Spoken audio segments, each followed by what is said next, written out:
हजार वर्ष पूर्व एक गुरुकुल में गुरुजी ने शिष्य को पाठ याद नहीं करने पर सजा सुनाई, 10 बेंत की सजा सुनाई। बेंत लगाकर गुरुजी ने कहा कि जाओ बेटा, तुम्हें सजा नहीं मिलेगी, जाओ बैठो। शिष्य ने कहा, गुरुदेव मैंने पाठ याद नहीं किया, मुझे सजा क्यों नहीं मिलेगी?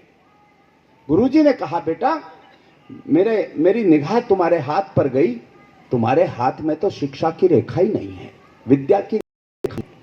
पीछे बैठो, अब तुम्हें सजा कभी नहीं मिलेगी।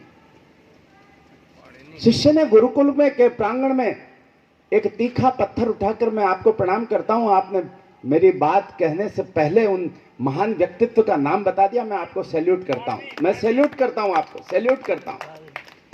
ऐसे लोग बैठे हैं, मैं क्या कविता सुनाऊंगा। पवार साहब, 17 वर्ष पूर्व मैं एक कार्यक्रम में गया था और वहां कुछ पंक्तियां मैंने पढ़ी कि अब शैलराज के वक्षस्थल में दावानल भीषण होगा, प्रखर प्रभंजन प्रणवीरों का रण की खातिर प्रण होगा। अब सतियों के अवसानों पर शिव तांडव दिखलाएंगे, अब जन्मे जय नाग यज्ञ के प्रण को फिर दोहराएंगे। परशुराम का फरसा फिर से क्रोधित होकर गरजेगा, दैत्य वंश अब राम कृष्ण के अवतारों से लरजेगा। काली नाग के फण काना फिर कालिंदी में कुचलेंगे, रामा युद्ध के अग्नि बाण अब रावण वध को मचलेंगे। अब युद्ध क्षेत्र में पार्थ सारथी गीता ज्ञान सुनाएंगे और हिंदू मुस्लिम सिख ईसाई वंदे मातरम गाएंगे। वीर पार्थ की प्रत्यंचा पर शरसंधान शुरू होगा, तारुण्य ताप की ताकत से भारत विश्व गुरु होगा। इतने ही श्रोता बैठे थे, उनमें अंत में एक बहुत ही वृद्ध श्रोता उठे। बहुत छोटी सी जगह थी, एक शिव का मंदिर था, शिवरात्रि का कार्यक्रम था। वो जब मैं नीचे उतरने लगा सीढ़ियों से, मंच से, तो उन्होंने मेरा हाथ पकड़ लिया और कहा, शर्मा जी कहाँ से आते हैं? मैंने बताया कि मैं भीलवाड़ा रहता हूँ, वहाँ से आता हूँ। उन महाशय ने मुझे कहा कि 55 वर्ष पूर्व दिनकर जी आए थे, जयपुर गया था मैं कवि सम्मेलन सुनने के लिए। अग्रवाल स्कूल में कार्यक्रम, महेश्वरी स्कूल में कार्यक्रम था और वहां पर मैंने कविता में तारुण्य ताप शब्द सुना था। 55 वर्ष में मैंने कई कवि सम्मेलन सुने, लेकिन ये शब्द मैंने फिर मंच से पहली बार आज सुना है। मैंने उनसे पूछा, मैं सिहर गया, उनके इस कथन से मेरे रोंगटे खड़े हो गए। मैंने उनसे पूछा, मैंने कहा दिनकर जी ने किस कविता में तारुण्य ताप शब्द का प्रयोग किया था? उन्होंने मुझे बताया भी, लगभग 80 वर्ष उनकी उस समय उम्र थी, और उन्होंने मुझे बताया कि परशुराम एक कविता दिनकर जी ने जयपुर में सुनाई थी जिसमें तारुण्य ताप शब्द का प्रयोग उन्होंने किया। मुझे बहुत अच्छा लगा। मैं टिप्पणी कर रहा था कि वो शिष्य जिसने गुरुकुल के प्रांगण में पड़ा हुआ एक तीखा पत्थर उठाया, अपने हाथ पर चीरते हुए कहा, गुरुदेव अब तो मुझे सजा मिलेगी ना गुरुदेव। वही पाणिनि हुए जिन्होंने विश्व को, भाषा को व्याकरण का संस्कार दिया। मैं ऐसी सभा को, ऐसे सदन को बार बार प्रणाम करता हूं। जय हो।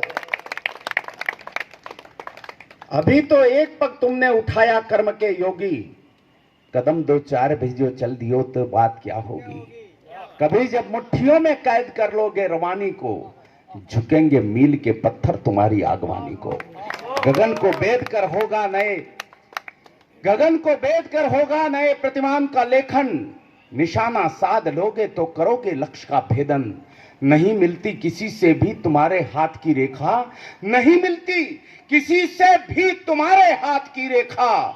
लकीरें खींचकर तुमने लिखा तकदीर का लेखा। विनय का भाव सक्षम को क्षमा का गुण सिखाता है, मगर अन्याय के आगे प्रणयी पौरुष दिखाता है।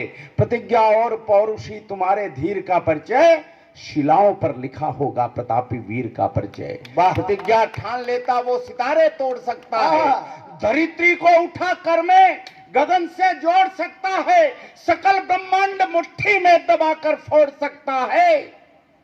हवा का रुख जिधर चाहे उधर ही मोड़ सकता है। धरो संकल्प धरती को निशाचरहीन कर दोगे, अरिंदों के लहू से ये धरा रंगीन कर दोगे। कुचल दो फन भुजंगों के प्रबलता एड़ियों में है, तुम्हारी शक्ति का चेतन तुम्हारी मुट्ठियों में है।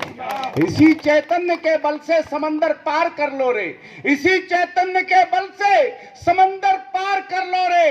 प्रतिज्ञा ठान कर अपने हृदय में आग भर लो रे। प्रतिज्ञा प्रतिज्ञावान पौरुष का अयोध्या धाम बनना है। अरे ओ राम के भक्तों, तुम्हें ही राम बनना है। चलो राम के, बहुत अच्छा, क्या बात है, वाह वाह वाह वाह वाह वाह वाह, बहुत सुंदर।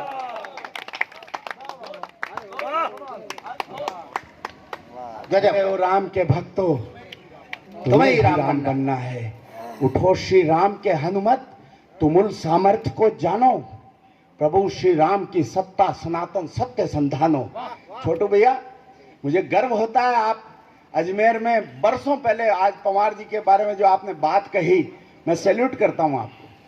कवि सम्मेलन की परंपराओं का निर्माण करने वाला व्यक्तित्व, एक पत्रकार हमारे अजमेर से पधारे हैं, छोटू भैया हमारे बीच बैठे हैं, मैं बहुत सैल्यूट करता हूं।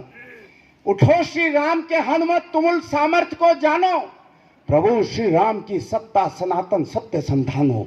समाहित राम कण कण में चराचर सृष्टि पहचानो। और वही श्री राम है भीतर, बुझाएं शक्ति से तानो।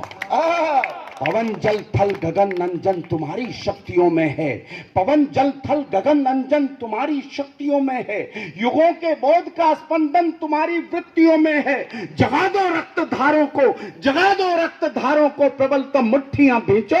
अरे तुम्हें ही युद्ध करना है, धनुष की ताट को खींच दो। तुम्हें ही युद्ध करना है, तुम्हें ही युद्ध करना है, धनुष की ताट को खींचो। तुम्हें वंशज दिवाकर के अवधपति राम हो कल के। दमन दानव दरिंदों के महासंग्राम हो कल के। तुम्हें ने भारती भू पर मनुज अवतार धारा है। धरा के कष्ट हरने को दशानन दुष्ट मारा है। तुम्हें इस शक्ति कौशल की त्वरा का भान करना है। आपसे प्रेरणा लेकर शायद ये पंक्तियां लिखी गई होगी कि कभी मुझे आपको सुनाना होगा।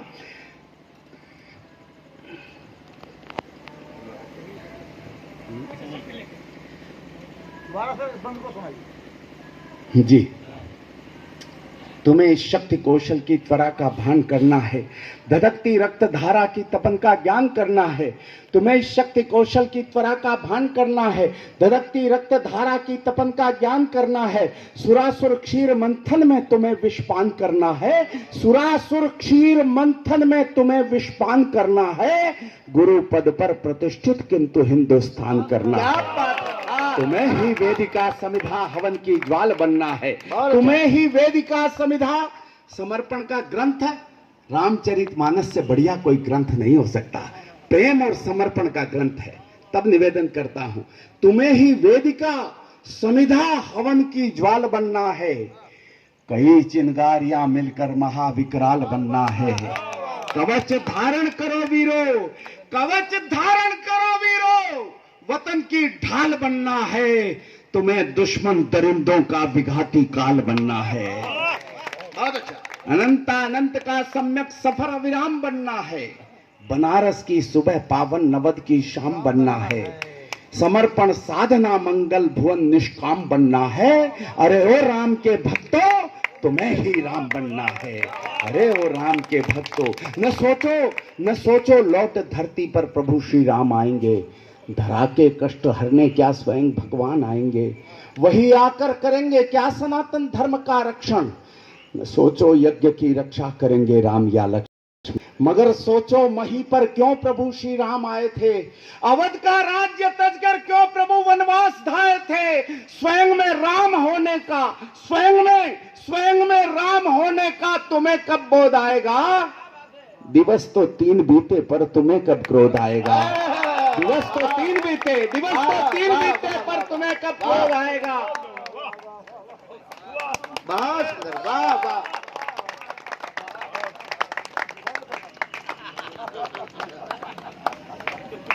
बहुत अच्छा, बहुत अच्छा, स्वागत है। दिवस तो 3 बीते पर तुम्हें कब क्रोध आएगा। मैं क्रोध का समर्थक नहीं साहब। मैं जानता हूं आज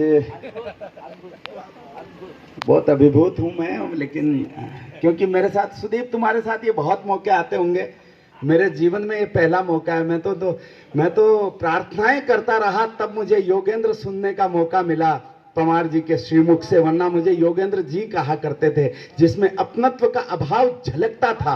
अब इनका अपनत्व छलकता है जब योगेंद्र कहते हैं। वाह वाह। तब कहता हूं मैं क्रोध का समर्थक नहीं हूं साहब, लेकिन क्रोध भी बहुत जरूरी होता है जब वक्त आता है। क्रोध भी तब क्षम्य है जब हेतु से परमार्थ हो, और पाप भी तब पुण्य है जब धर्म के रक्षार्थ हो। विद्वत जनों की महफिल है, सदन बहुत धनी है, बहुत समृद्ध है, लेकिन हो सकता है सभी ने महाभारत और रामायण दोनों पढ़ा हो, न भी पढ़ा हो तो दो पंक्तियों में आकर, अगली दो पंक्तियों में आकर दोनों का अध्ययन अपने भीतर समाहित करना निवेदन करता हूं। क्रोध भी तब क्षम्य है जब हेतु से परमार्थ हो, पाप भी तब पुण्य है जब धर्म के रक्षार्थ हो। वक्त की है बात, वक्त की है बात, क्या हर्ष होता जब समय पर क्रोध नहीं आता। वक्त की है बात, वरना शक्ति भी किस काम की, भीष्म शरशय्या जटायु गोद में थे राम की। वक्त आया, सक्षम थे, लेकिन भीष्म ने क्रोध नहीं किया जब चीरहरण किया जा रहा था, क्रोध नहीं किया, बाणों की शैया पर लेटना पड़ा। लेकिन अक्षम होते हुए भी जटायु जानते थे मैं रावण से जीत नहीं सकता, जानते थे, लेकिन मां के हरण को बर्दाश्त नहीं कर पाए और रावण से भय। भगवान राम की गोद नसीब हुई, सब पिता तुल्य संस्कार नसीब हुआ। तब निवेदन करता हूं, दिवस तो 3 बीते पर तुम्हें कब क्रोध आएगा, कुपित सारंग होगा तो समंदर हाथ जोड़ेगा। मैं ओज की धारा में लेखन विद्यार्थी हूं और इसी धारा में बात कर रहा हूं, तो शायद थोड़ा आपको यूं लगे, लेकिन राम की ही कविता कर रहा हूं, थोड़ा समझने की कोशिश करेंगे, मुझे अच्छा लगेगा। कुपित सारंग होगा तो समंदर हाथ जोड़ेगा, तुम्हारा तीसरा ही पग कभी पाताल तोड़ेगा। उदय की कामना भर से क्षितिज भी नेत्र खोलेगा, तुम्हारी भ्रुकुटी के भय से सकल ब्रह्मांड डोलेगा। कभी नरसिंह का अवतार तुमको धारना होगा, कदाचित दानवों के वंश को संहारना होगा। करो सद्धर्म की रक्षा, तुम्हारा धर्म है वीरो। उठो उठो उठो, 14 बरस का तप तुम्हारा कर्म है वीरो। कई सुग्रीव बाली से प्रताड़ित हो रहे देखो, दशानन की अदावत से जटायु रो रहे देखो। खड़ी शबरी प्रतीक्षा में तुम्हारे दर्श की खातिर। और माफ करना विद्वानों ने लिखा होगा, लेकिन मेरी अहिल्या बहुत पावनी थी, ऋषि पत्नी, महर्षि की पत्नी व्यभिचारिणी नहीं हो सकती, व्यभिचारिणी होकर शिला हो गई। योगेंद्र शर्मा नहीं मानता। मैं क्या निवेदन करता हूं, खड़ी शबरी प्रतीक्षा में तुम्हारे दर्श की खातिर, अहिल्या हो रही पत्थर तुम्हारे स्पर्श की खातिर। छली मारीच के छल से, छली मारीच के छल से हरणित हो रही सीता। अरे युग धर्म के प्रहरी, तुम्हारा युग नहीं बीता। अभी घनघोर लहरों का समंदर पार करना है, अभी घनघोर लहरों का समंदर पार करना है। अरे ओ राम के भक्तों, तुम्हें ही। जमुना प्रसाद जी जैसे लोग यहाँ पर विद्यमान हैं। अगर एक छंद की इजाजत हो तो इस कविता को खत्म कर लेता हूँ, अंतिम छंद पढ़ना चाहता हूँ। जी जी, स्वागत है। मैं भी सुनना चाहता हूँ, मैं भी सुनना चाहता हूँ। यहाँ से कोई जाने वाले लोग बैठे नहीं, आज सारे समृद्ध लोग हैं कविता की दृष्टि से। निवेदन कर रहा हूँ,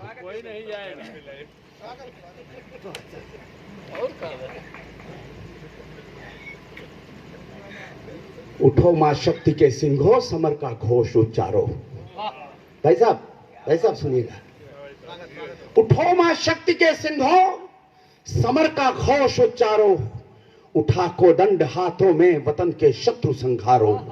विजय श्री राम की होगी, विजय श्री सत्य की होगी। प्रतिज्ञा प्राण में धारो, दिवाकर चांद तारे सब हमारे देश परवारो। दिवाकर चांद तारे सब हमारे देश परवारो। परम कर्तव्य के पति को, हताशा को हरा दो रे। दिशा दिग्गज पराजित कर धरा को थर थरा दो रे। तिरंगे रंग से धरती तथा अंबर सजा दो रे। जवानी देश की जागो, नया सूरज उगा दो रे। जवानी देश की जागो, नया सूरज उगा दो रे। क्या बात है। पवन, जवानी देश की जागो।